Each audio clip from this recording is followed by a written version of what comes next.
So welcome, everyone. I'm so happy to see you here today.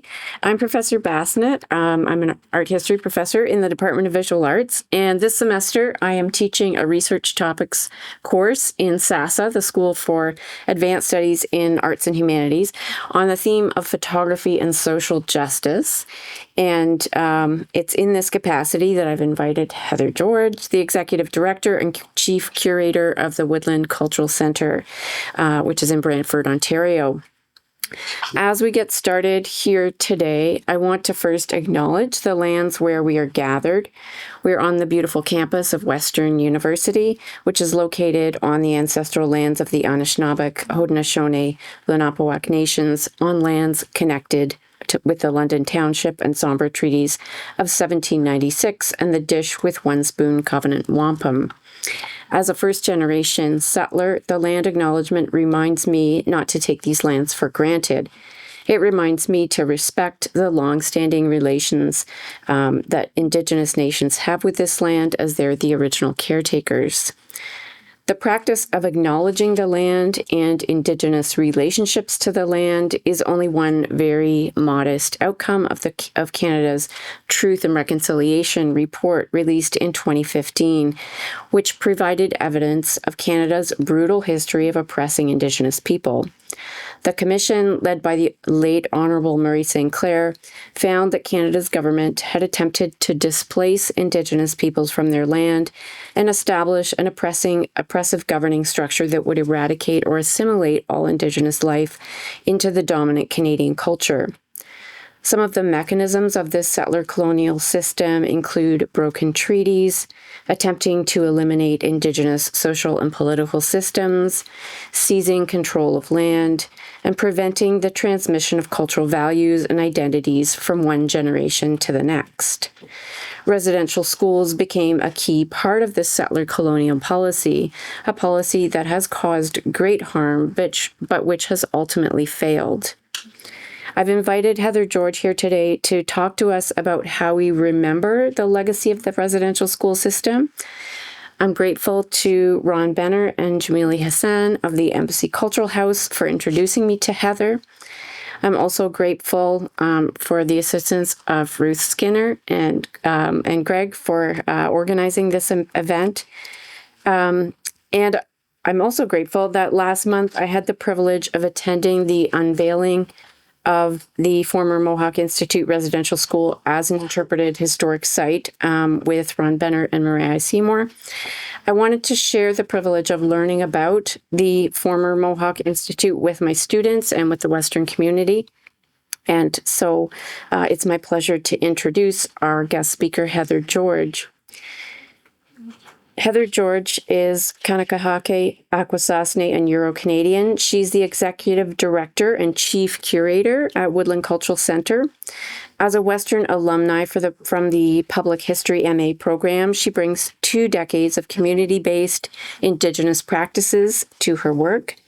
As a mother, beater, gardener, and curator, Heather's PhD research through University of Waterloo is examining the historical and philosophical underpinnings of contemporary museum practice, specifically grounded in Haudenosaunee philosophies.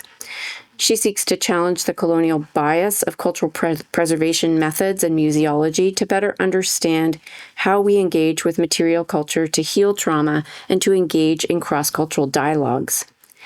In 2022, Heather served as the president of the Canadian Museums Association, supporting the release of the Move to Action report responding to TRC number 67. And as a current board member of the Indigenous Heritage Circle, she advocates for better legal and funding mechanisms to support the implementation of the United Nations Declaration of the Rights of Indigenous People in the museum sector. The title of her talk is Sharing Difficult Truths, Supporting Cultural Vibrancy. Please join me in welcoming Heather George.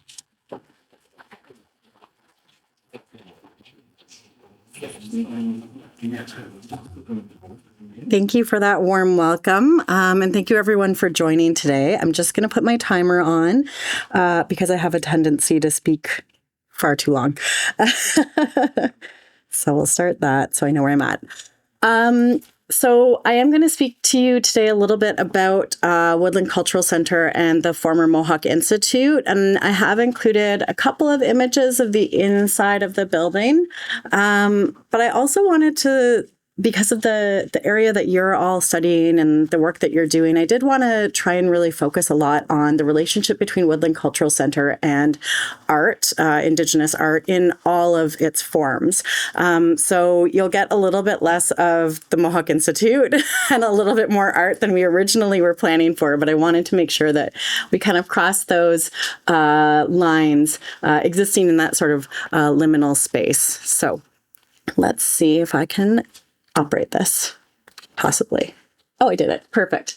Okay, so for those of you that aren't familiar with Woodland Cultural Centre, we have been operating out of the site of the former Mohawk Institute Residential School since 1972.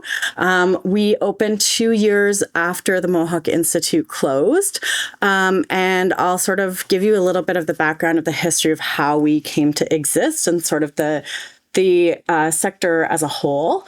But our mission is to protect, promote, interpret, and present the cultural heritage, language, and history of the Haudenosaunee people of the Eastern Woodlands and bring them to life through innovative exhibitions and programs. When we were originally founded, we had 10 different support communities. Today we have 3. So that's Wata, Tyendinaga, and Six Nations. For those of you that aren't familiar with this term Haudenosaunee, it's referencing the confederacy that is made up of 6 different nations. So Mohawk, Oneida, Onondaga, Cayuga, and Seneca.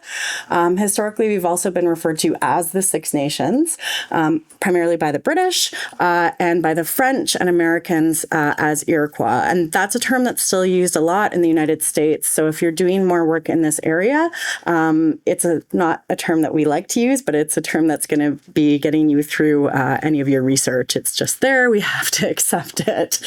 I always include this quote. I think every presentation I've done lately has had this quote in it because I think it's so relevant. Pierre Elliott Trudeau, who was Prime Minister of Canada, said that if you no longer speak your language and no longer practice your culture, then you have no right to demand Aboriginal rights from us because you are assimilated with the ruling power. So he said that in 1983 while residential schools were still in operation under his authority as the Prime Minister of Canada. So I think it's wildly ironic that he was making this argument while supporting the exact system that was actually, in fact, removing children from their families and communities and preventing them from speaking their language or practicing their culture. These are some images of the inside of our space. So we have 3 temporary art galleries. We have 1 permanent historical gallery. We've added a 4th flex space now in the Mohawk Institute that will open with a show by R.G. Miller in November. But it's a space that can be used as a gallery space, or it can be used for artists in residence, language lessons, pretty well anything. It was the junior girls' dormitory, so it's a fairly large open space in the building. We also have a picture in the center there of our permanent gallery space. So that's demonstrating some of the wampum belts, and then some of our staff from our language lab.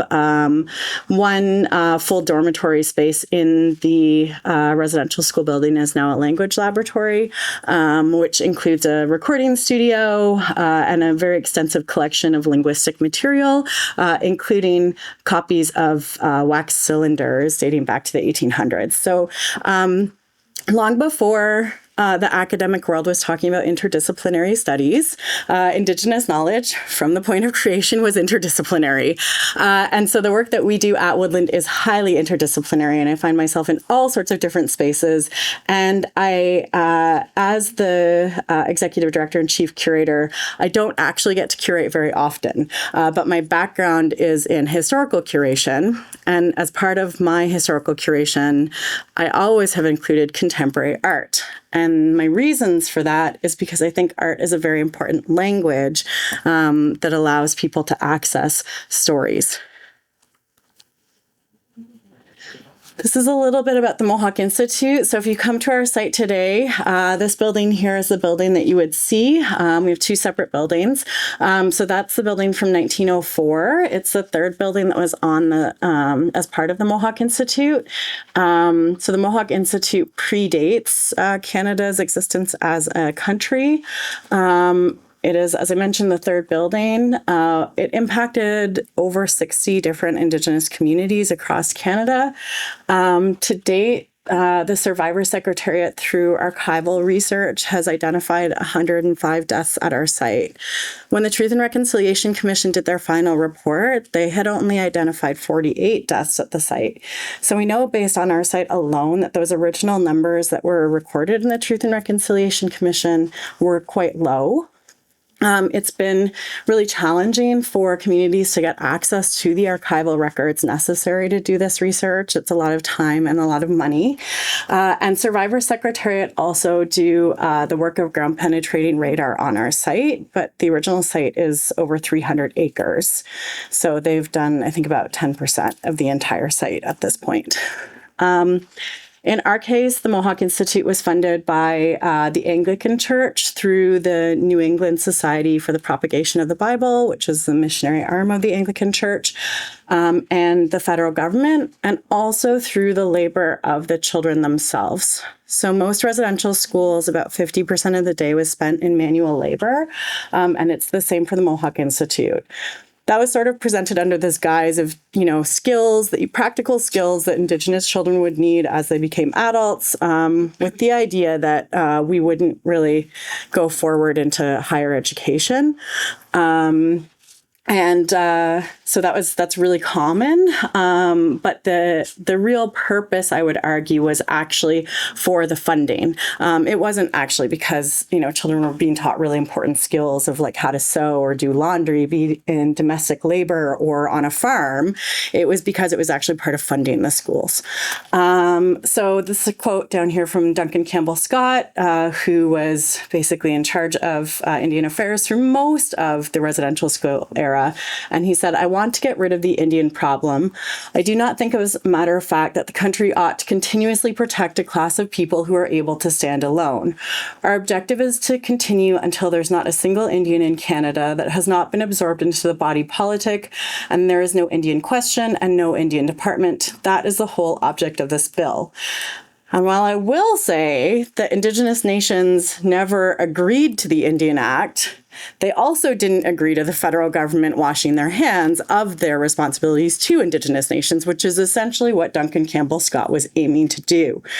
As long as Indigenous people exist within Canada, there is always a burden on the Crown, and through that, Canadian citizens. And that burden looks like a lot of different things, but it primarily means that you can't just go develop land wherever you want.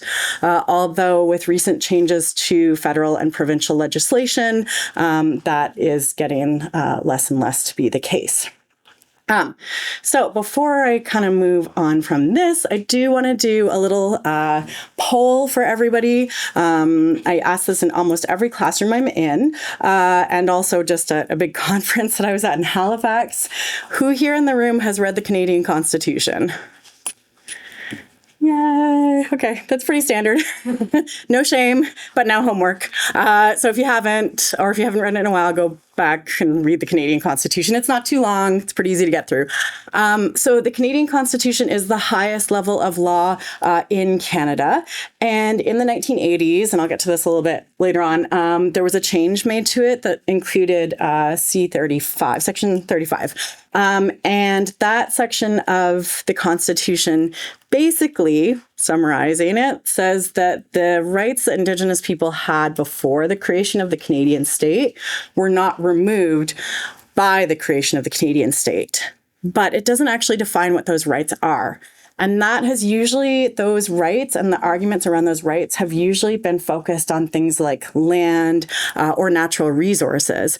But a lot of the work that I'm doing in sort of the heritage side of things, and thinking of heritage very, very broadly to include everything, visual heritage, language, relationship to land, and built heritage as well, The work there is really making this argument that under that Section 35, that Indigenous people do have not just a right to their heritage, but also because of the United Nations Declaration on the Rights of Indigenous Peoples, which Canada is a signatory to, Canada has a responsibility to make amends and uphold that right. So I'll get again to that a little bit later and try and focus on time. So again, most folks don't go home and read laws as much as I do. It's a rabbit hole that I often go through. But the Indian Act is the only law in Canada that is still in creation that is based on specific ethnicity. So that's really important to understand. And it had a huge impact on Indigenous lives by essentially legalizing racism in Canada. From 1885 to 1951, under something that usually gets referred to as the potlatch ban, Indigenous people actually couldn't practice their ceremonies. They couldn't sing their songs. They couldn't dance their dances. And if they were caught doing that, the material culture associated with those practices was often removed by the Indian agent or by the RCMP, and often ended up in museum collections, including globally. In addition to that, people would be arrested or they could face fines. There's been various amendments that have led to the residential school system as we know it, both in 1894 and in 1920. So it's actually, if you didn't allow your children to be taken to residential schools, you could again face fines or imprisonment. And I think this is like one of the most important points in this is that this law made it illegal for Indigenous people to hire lawyers unless it was approved by the federal government. And lawyers could be disbarred for serving Indigenous communities.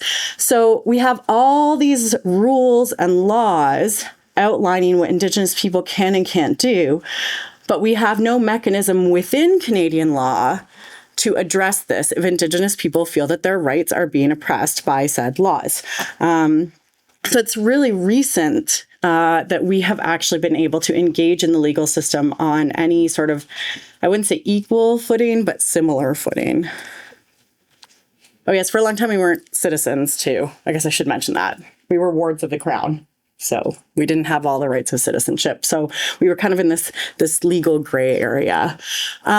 So the work that I do, a lot of it is influenced by concepts of sovereignty and how my ongoing joke now is that Woodland Cultural Centre is a national museum without national museum funding, but it's true. And I have a few different examples of what I think of when I think about this sovereignty. If you haven't read Jesse Wente's book, Unreconciled, I really recommend it. It's a lovely read. You might cry. I did. And he says that narrative sovereignty is the idea that people, communities, and nations should control their own stories and tools used in storytelling. On the individual level, it looks something like this. If I'm to tell you a story, I decide what and where to tell it, and I'm protected from you then turning around and telling your version of the same story for profit without asking my permission or acknowledging that you heard it from me. I also really like Benedict Anderson, and I've had some flack over referencing Benedict Anderson. He's a white dude, and all of his research was on China. And he wanted to understand how this huge nation, which, I mean, Canada's much smaller comparatively, but still big. How does someone that is from British Columbia understand a Canadian identity and someone from Ontario understand a Canadian identity? What are the commonalities? What are the things that the state uses or that society uses to do that? Right now, it's the Blue Jays. I don't care. I don't like baseball. But there you go. So he says, I propose the following definition of a nation. It is an imagined political community and imagined as both inherently limited and sovereign. It is imagined because the members of even the smallest nation will never know most of their fellow members, meet them, or even hear of them. Yet in the minds of each lives the image of their communion. Communities are to be distinguished not by their falsity or genuineness, but by the style in which they're imagined. Few things bring this grammar into more visible relief than three institutions of power, which, although invented before the mid-19th century, changed their form and function as the colonized zones entered the age of mechanical reproduction. These three institutions were the census, the map, and the museum. Together, they profoundly shaped the way in which the colonial state imagined its dominion, the nature of human beings it ruled, the geography of its domain, and the legitimacy of its ancestry. So he's criticizing this as part of sort of the colonial practice, right? But I actually really love this. And I love it because when I think about Haudenosaunee people, I think about how we have all of these same things. So we have our census process. And our census process is when we introduce ourselves, when we tell you our clan, when we tell you who all our cousins are. That's our census process. We have band registries as well, but that comes from the Indian Act. We also have maps. We know our territories. We have place names, and we talk about those place names. And of course, we have museums. We have cultural centers. And even when we didn't have cultural centers, we had people who had specific responsibility to look after different parts of culture, which in the end is really what a museum is supposed to do. And I also have to reference Jolene Rickard. If you don't know her work, please go Google it.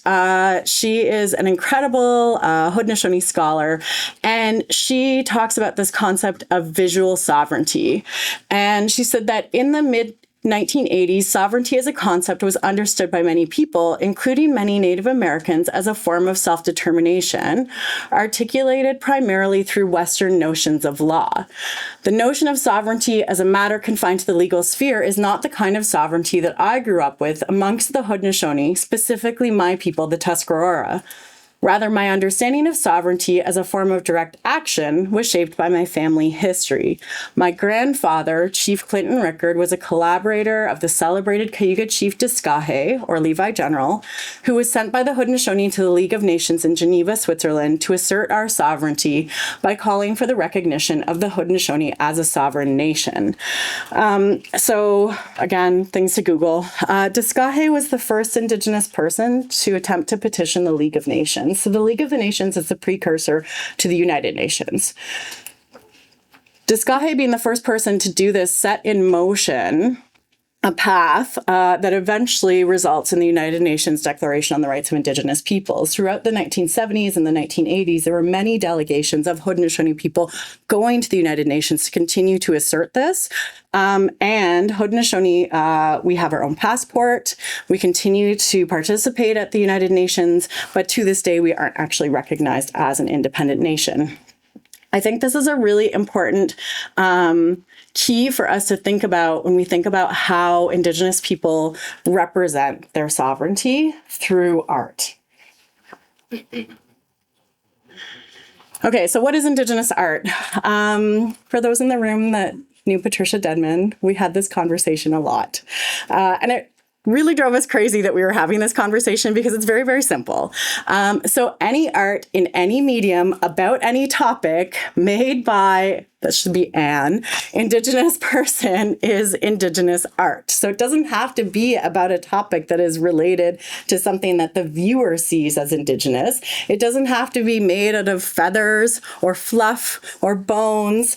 All art made by an Indigenous person is Indigenous art. And why art? So this gets back to what I was saying earlier about my curation, which is primarily historical curation, because for me, art is a language without words. It's a way for people to connect with stories that they might not otherwise connect with. I'm a huge nerd. I love the archives. I love digging through files and reading documents from the past. But that's not really accessible to a lot of people. It's really boring for a lot of people, and that's totally legitimate. I take no offense at that. So art becomes this really great way of connecting other people into stories that they might otherwise not feel connected to. Art allows us to look at self-determination and sovereignty, political commentary, economic independence, identity, healing, storytelling, community building, joy, and humor, and knowledge transmission, amongst many other roles that art plays in Indigenous communities. Okay, now we get into history. This is sort of my specialty, right, is the history stuff, but I think it's really important, and I'll tell you why. I went into my thesis work thinking like, okay, Woodland Cultural Centre starts in the 1970s, as do many of the other cultural centres. So the 1960s and 70s is kind of the heyday of Indigenous sovereignty, narrative sovereignty, where we're telling our own stories, where we're growing these cultural centres and these art spaces. And that's where I'm going to start. And then Internet Archive ruined it all for me because one day I came across this publication by Elias Johnson, who is a Tuscarora Pine Tree chief. And he, in the start of why he's writing this history about his nation, says, "The antiquarian, the historian, and the scholar have been a long time studying Indian character and have given plenty of information concerning the Indian, but it is all in ponderous volumes for state and college libraries and quite inaccessible to the multitude who only take up such book as may be held in the hand, sitting by the fire. Still remain very ignorant of the children of nature who inhabited the forest before the Saxons set foot upon our shores. There is a great deal of prejudice, the consequence of this ignorance, and the consequence of the representation of your forefathers who were brought into contact with the Indians under circumstances that made it impossible to judge impartially and correctly. I have read many of the histories and have longed to see refuted the slander and blot out the dark pictures which the historians have wont to spread abroad concerning us. May I live to see the day when it may be done, for most deeply I have learned to blush for my people." And of course, this is 1881. So in 1881, Haudenosaunee people are already talking about how the other people writing about us aren't doing a very good job. And he's very generous in saying why they're not doing a very good job, because legitimately, if random people show up on your doorstep and try and take your land, it's probably not going to go very well. And then if those are the people that are writing the histories about you, it's also not going to go well. So this history is also connected to our artistic expressions. And in one of my roles of art, I talked about the economics, right? And Haudenosaunee women have a very, very long relationship to the economics of our community through beadwork. And these are some examples of raised beadwork. This is a contemporary piece by Sam Thomas, but there's a historical piece up there, which is a picture frame. And then this picture from Niagara Falls of Haudenosaunee women who are selling art. So it's primarily part of the tourist trade, but that doesn't make it any less valid as an art form. And this is a really unfortunate thing that happens a lot, especially, I think, generally with women, especially from marginalized communities, is that our art forms aren't seen as art. They're seen as craft. It is art. It's also politics. So, women from Ganawage, that's a different Haudenosaunee community, wrote to the U.S. Congress in 1898, and they said, "To the members of Congress of the United States of America, greetings. We, the women of the tribe of Iroquois of the village of Ganawage, whose livelihood is in the making of beadwork and Indian novelties, petition you, the honorable members of Congress, to use your influence in restoring the privileges that we hitherto enjoyed in passing and repassing the boundary line free of duty, as we find it has placed us in poorer circumstances through the tariff placed on our wares of our manufacture. We beg to remind, sirs, of the treaty made by our forefathers and your government, worded in a sense as if there was no boundary for Indians." They're referring to something that's called the Jay Treaty. The rights of the Jay Treaty would not be asserted until 1925, I believe. Through a court case in the United States, a Supreme Court case, which was led by Paul K. Daibo, who is an ironworker, also from Ganawage. That treaty is the reason that Haudenosaunee people from Canada can travel into the United States, work in the United States, and receive limited Medicaid without having American citizenship, because that border, that international border, was placed over our territories. It doesn't work in the opposite. The treaty was signed between the United States, newly formed United States, and England, and Canada has essentially held fast that they are not responsible for that treaty, which I think is ridiculous, but I'm not a lawyer. And I did want to show some contemporary beadwork as well. Because one of the things that's really important about Indigenous art is that these forms of art continue across the generations. So even if you look at our archaeological material, you'll see similarities in material, patterning, stories. And so it becomes this very, very long history that we carry through our artwork. These are some other early examples of Haudenosaunee artwork. So I wanted to include Jessie Cornplanter, who illustrated a book called Seneca Myths and Folktales that was written by Arthur Parker. And so here he's showing the spirit of food plants, so corn growing there. And Handsome Lake, who is one of our prophets from the 1800s. And then also Caroline Parker Mount Pleasant, very, very famous for her beadwork that you see on her skirt here, including the sky dome patterns and the celestial tree. And those are motifs that you'll see repeated over and over again through Haudenosaunee art. And again, women are very politically active in Haudenosaunee communities. If you didn't know, now you know. We have a clan system that is matrilineal. It's led by women. They determine who the chiefs will be, the 50 chiefs that gather to represent the Confederacy. And so here, again, we have an instance where the women are actually writing to the government because of wampum belts that have been removed from the community. So you have Mrs. Charles Davy and Mrs. Jameson requested to write to you on behalf of the chief of matrons of the Six Nations. They would like to have the wampum belts returned to them. Our instructions are that this belt was taken in the fall of 1924. Would you be good enough to let us know whether there is any objection to this belt being returned to these women? Throughout the 1920s, a lot of wampum belts, which actually that letter kind of gets to, several belts of wampum, the property of Six Nations chiefs, were stolen from the Six Nations Reserve a few years ago. Every inquiry has been made.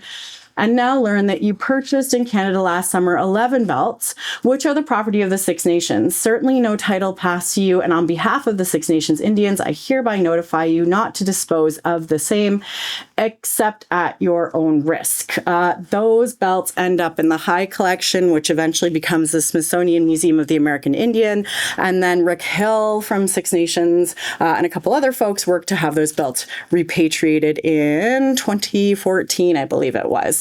Wampum belts are basically representations of treaties. They have a deeper spiritual meaning behind them, and they're made out of two types of shells. The purple color on a wampum belt is a quahog clamshell, which will only live in places where saltwater and freshwater interact with each other and are in balance. So even in the materiality of our art forms are these connections to the natural environment. And in the case of treaties, the materiality of our treaties has balance right in it. Okay, we'll move forward a little bit. And I'll check the time. So, where are we here? Okay. Moving into the 1960s and 70s, where I thought I was going to start my thesis. And just prior to this time period as well with the Massey Commission. The Massey Commission, or the Royal Commission on National Development in the Arts, Letters and Science, was the first time that Canada had done a national level review of arts across the board. It's really fun to read. You should all read it. One time I printed it out and put it and it covered a whole room. It was really great. That was fun. That's like the closest I get to art, is just like reams of paper all over the walls. But when it looked at Indigenous art and material culture, it primarily saw that as a way to uphold a unique Canadian identity, not that Indigenous identities were separate. And again, keeping in mind that residential schools are still operating in this time period. It's very, very ironic.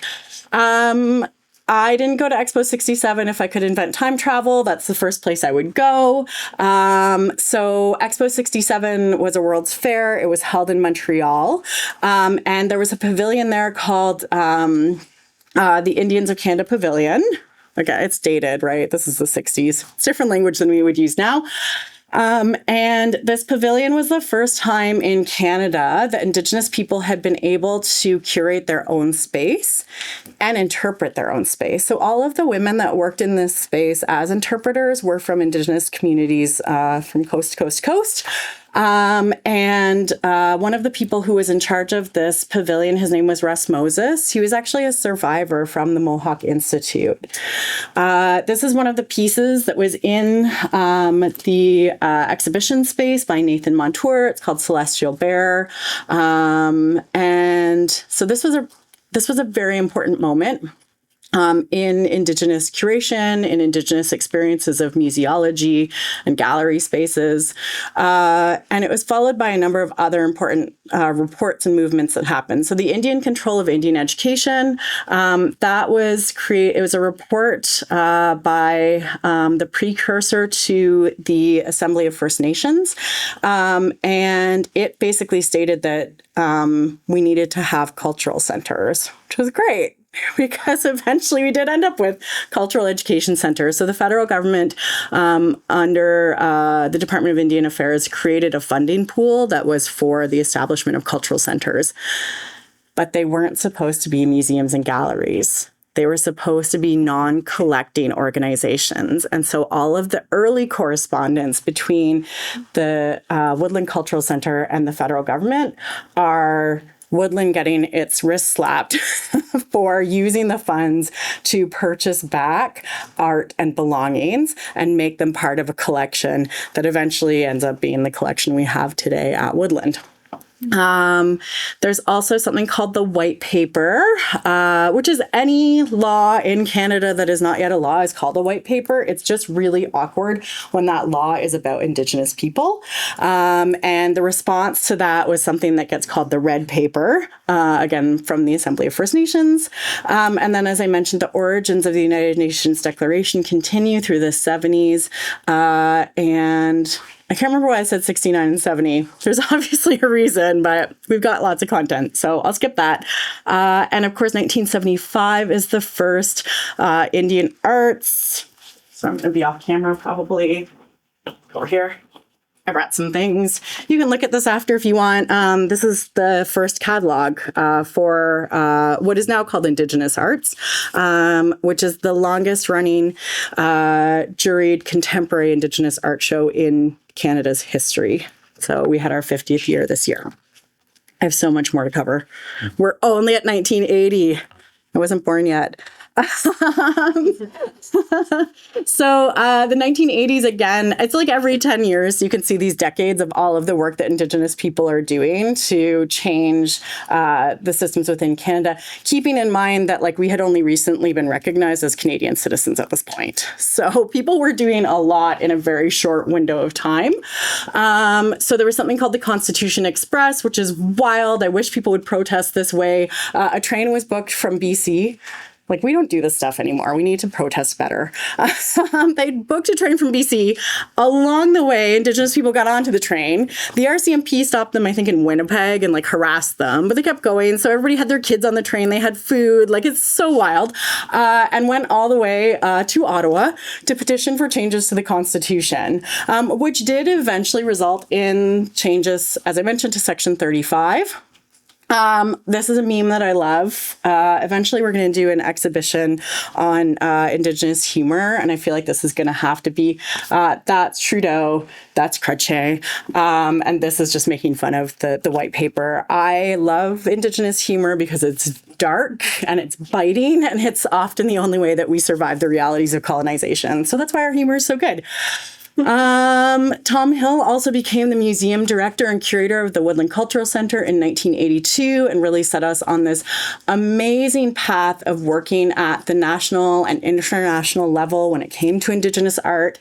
He was very kind, much kinder than I am, which is probably why he was able to open so many doors. So I often have to remind myself to be a bit more like Tom.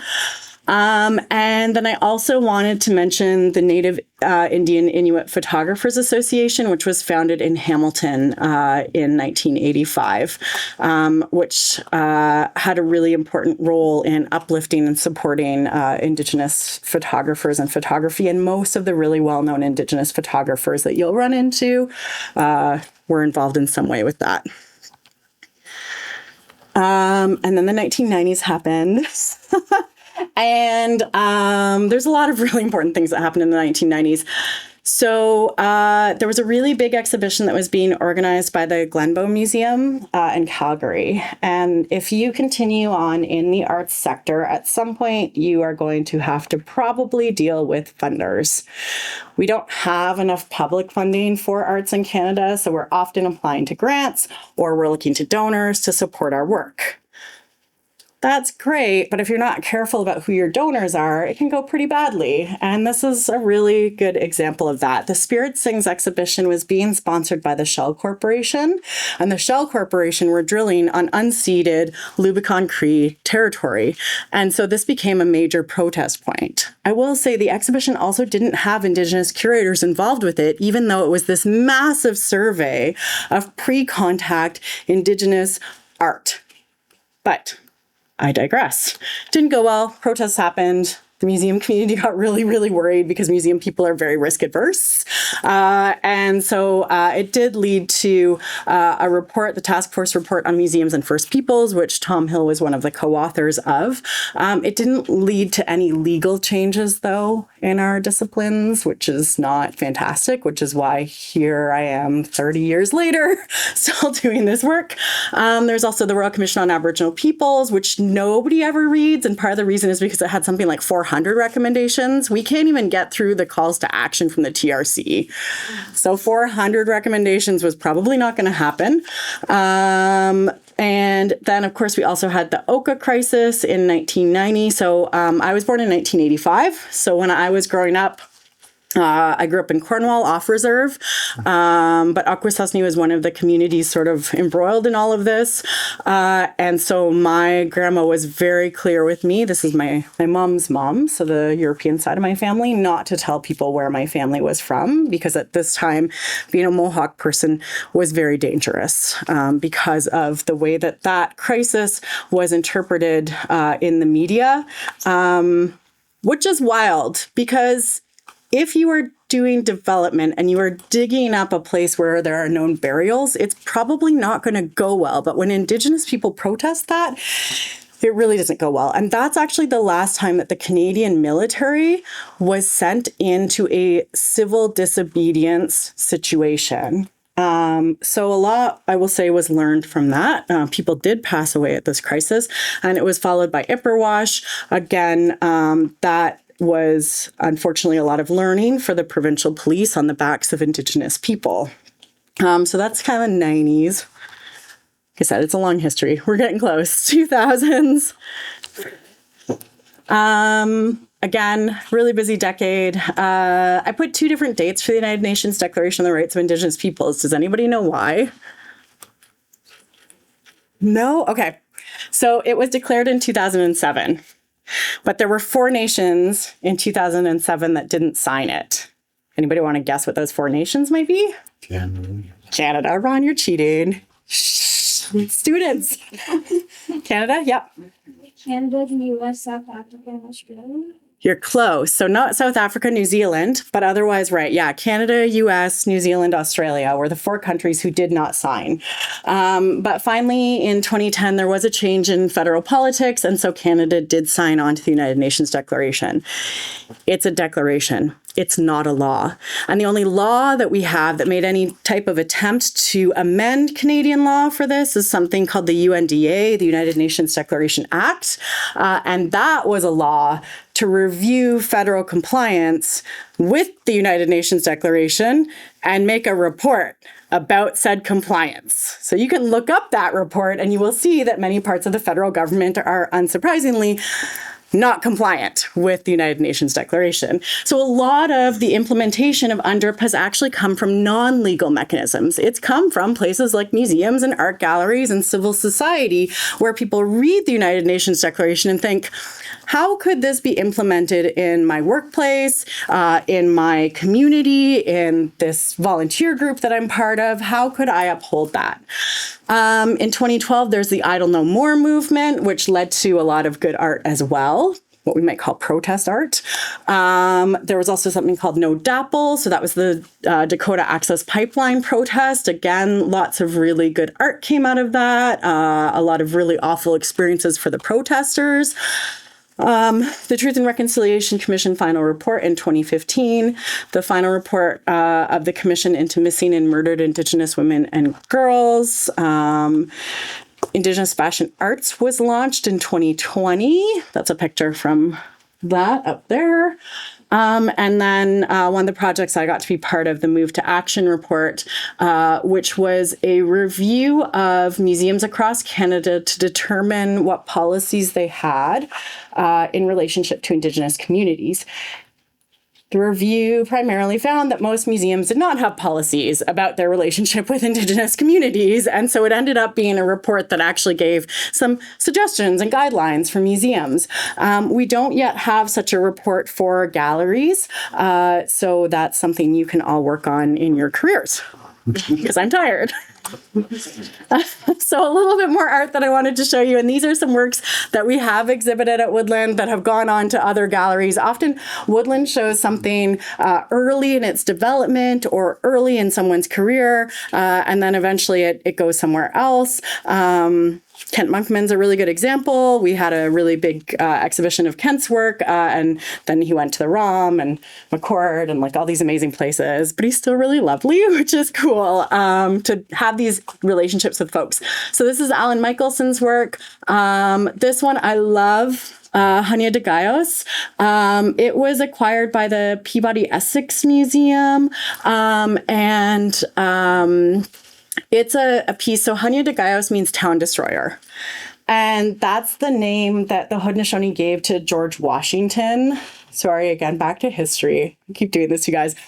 So fun fact, after the American Revolution, even though some of our nations had sided with the Patriots, who would become Americans, not just a football team, and some sided with the British, it didn't matter.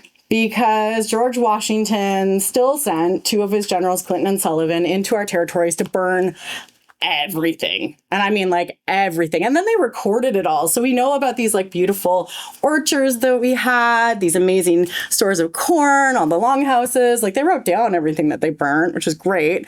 It would have been better if they hadn't burnt it. And that's when George Washington got named Hanya de Gallos. And every single American president since that time has carried that title. Some have been much more relevant with that title than others. Also, we have another piece by Alan Michelson down there that I really love. He did a piece really similar to this 2-row piece that is actually in the American Customs Office at Akwesasne. And so you can kind of see it through the windows as you're going through, but you have to know that it's there to look for it. And I always think it's really ironic that the American Customs Office has this like giant 2-row wampum art piece. They probably didn't know what it meant. But for those of you that aren't familiar with the 2-row wampum, I probably should enlighten you as well. Essentially, you've got a ship for the Europeans, you've got a canoe for the Indigenous people, you have your laws and your customs and your ways of being, and those two things are separate even though you are existing in the same space. Obviously, that didn't happen, and this is why it's ironic that it's in Canadian customs or American customs. We've also had various shows with Greg Stotts. One of my favorite shows of his work is a collection called Condolence. Condolence is a ceremony that we use when someone passes away to restore people to a good mind. And Greg does a lot of work both on and off reserve and looking at these spaces of liminality. So Indigenous people existing within these different spaces and different identities, which is why I really love his work. Jeff Thomas, who is very funny. His work is hilarious. You should look at it. It's very ironic. This is the stuff that I'm not. We do this because the alternative is crying. So instead, we will make fun. This is a series that are called Postcards for Indians. And so you've got IKEA in the background there. This one down here is in Ottawa, right downtown Ottawa. And again, of course, downtown Ottawa there. This one is entitled Peace Chief and Peace Tower. It's really funny. So he's looking at, right, the identities and stereotypes of Indigenous peoples and relationship to place and land through his work. We have this amazing piece by Shelley Nero. Shelley had an amazing retrospective exhibition that was put on by the Art Gallery of Hamilton and the Smithsonian Museum of the American Indian, and then it also went to the National Gallery. And with this piece, she says that her mother was always willing to participate in any project she worked on, and spontaneously got on the car and stretched out provocatively. This was all done in fun. She was proud of the way she looked and took every opportunity to celebrate her femininity.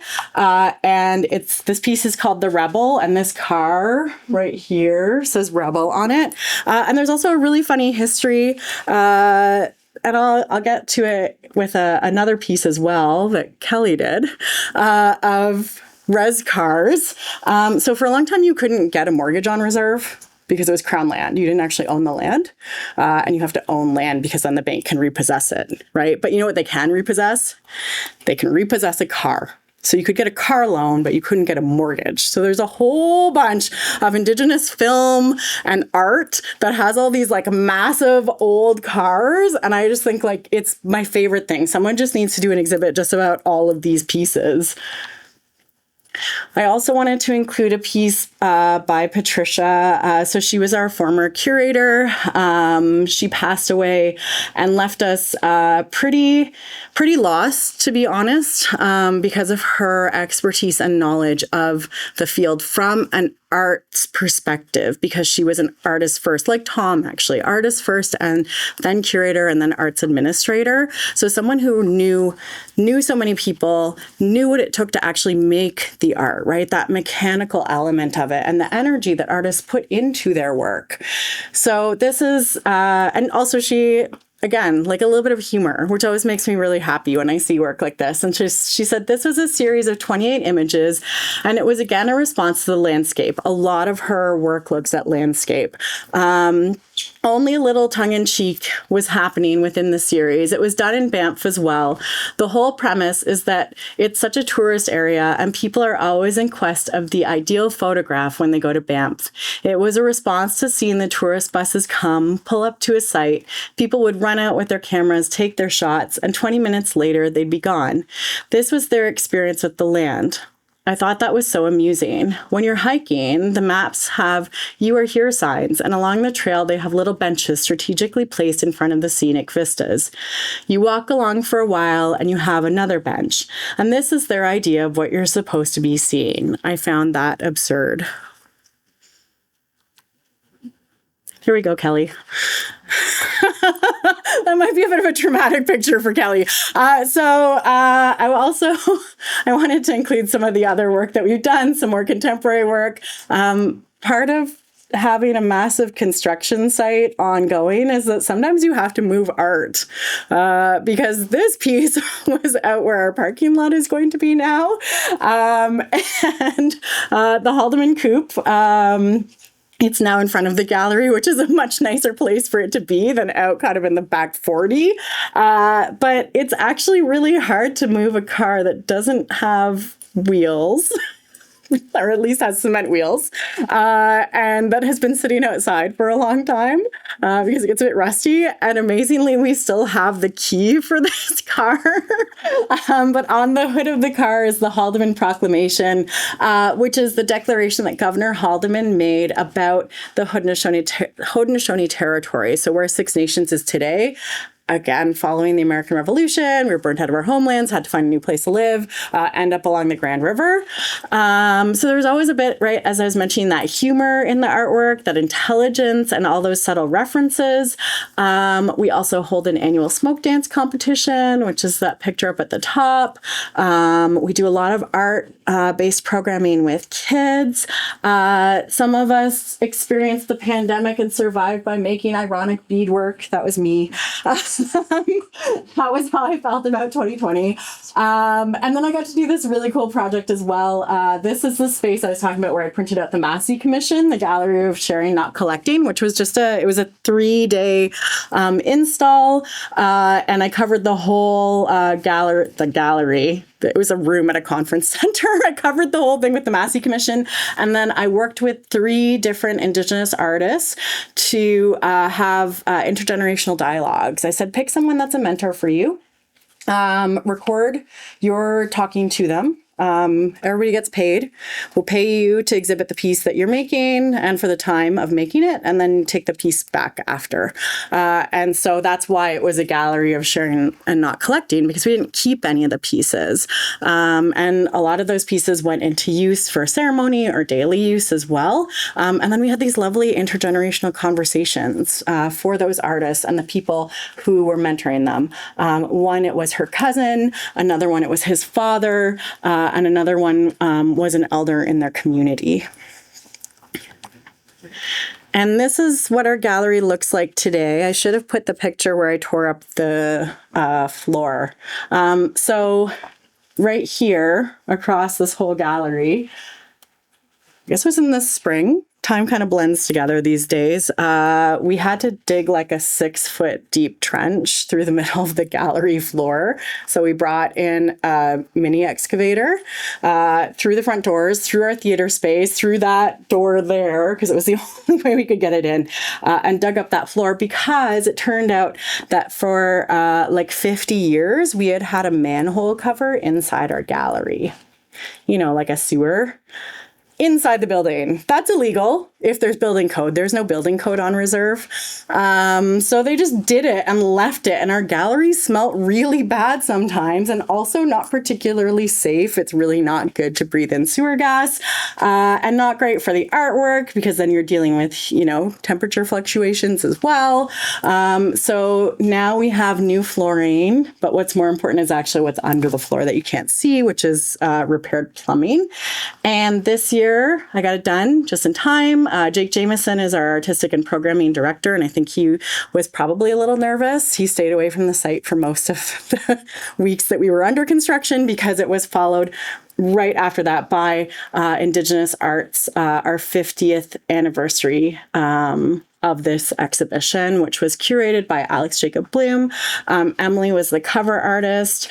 So that catalog will be coming out pretty soon. We always produce a catalog if we can of Indigenous arts. There are a couple of years where there are no catalogs because there just wasn't the money for it. And it was, yeah, a really powerful show. It's my favorite show because it's so many different artists in so many different mediums. And sometimes you'll have someone who it's like the first show they've ever been in. And sometimes it's someone who's been an exhibiting artist for like 50 years and they're in the same gallery together. And then they also get to be together at the opening, which is always really lovely as well. And then the residential school. So I did get back to talking about the residential school eventually. So the residential school is, so our galleries are about 30,000 square feet. If you put the contemporary and the historical galleries together, this building is 60,000 square feet of exhibition space over 4 floors. It was a monumental undertaking. 12 years ago, the roof on the building was collapsing. And a decision had to be made about whether or not to keep it. A lot of residential school buildings in Canada are no longer standing. They were either torn down or they were burnt down.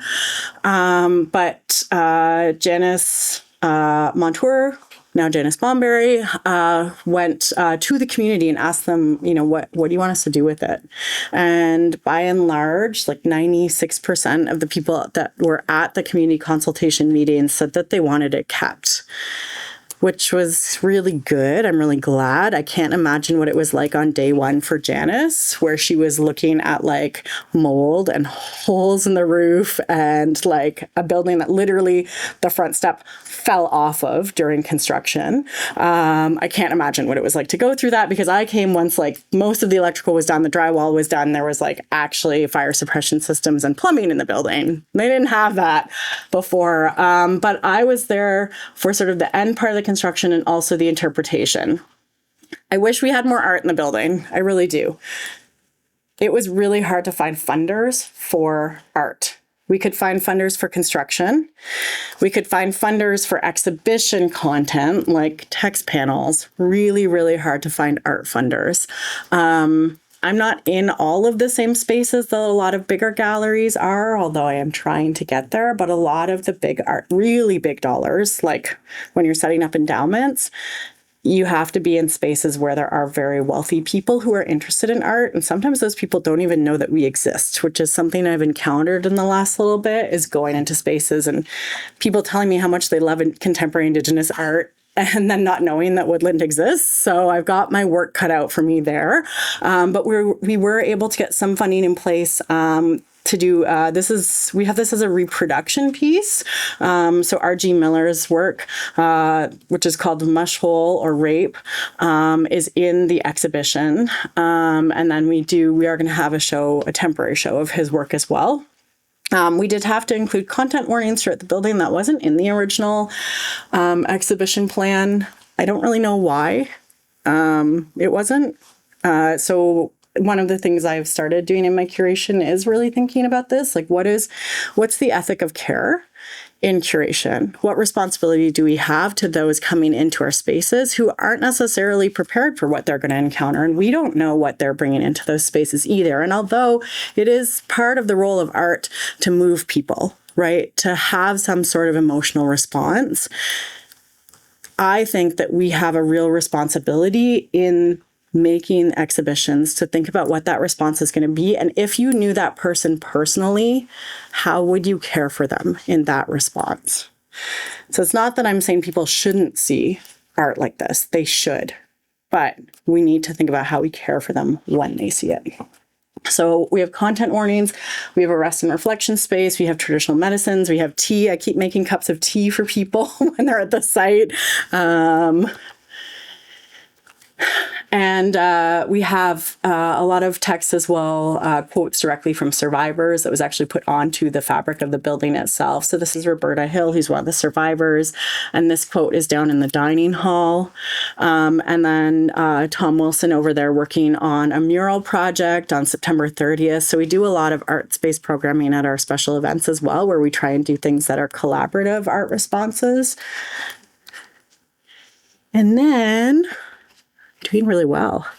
You've listened to me for a very long time, so you get a break from that.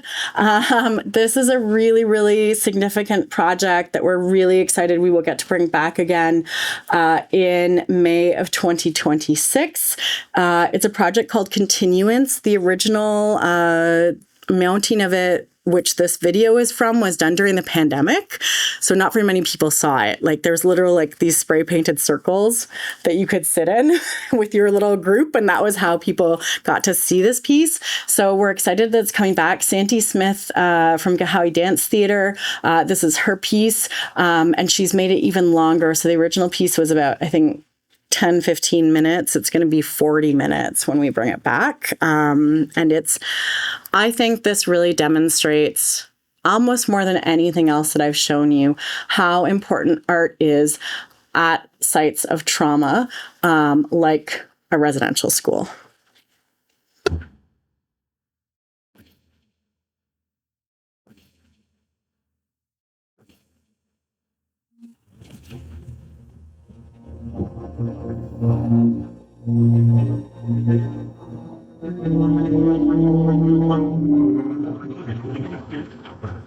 Skana azeli waena skana azeli waena negayan longo azeli waena nega negolio. Oh, they're gone along. It's gonna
So that's an example of the type of work that we do at Woodland Cultural Centre. It's probably one of the biggest. Not everything we do is at that level. It's really expensive to do that type of digital mapping and projection, and also to have an entire group of dancers, which is so awesome that we have these Indigenous dancers performing. They're blending contemporary and historical elements together for this presentation. Classically bad at technology, like most museum folks. So this is the last thing I wanted to tell you about. I'm tired. I love my work, but I'm so tired because we went from this massive $26 million construction project, which I'm glad is just about done. And then as our other building is failing, we decided that we should start a capital campaign to raise $65 million to build a new cultural center on the grounds, which would be great because it would be purpose-built. So there will not be manhole covers inside the galleries of this building unless it's an art exhibit.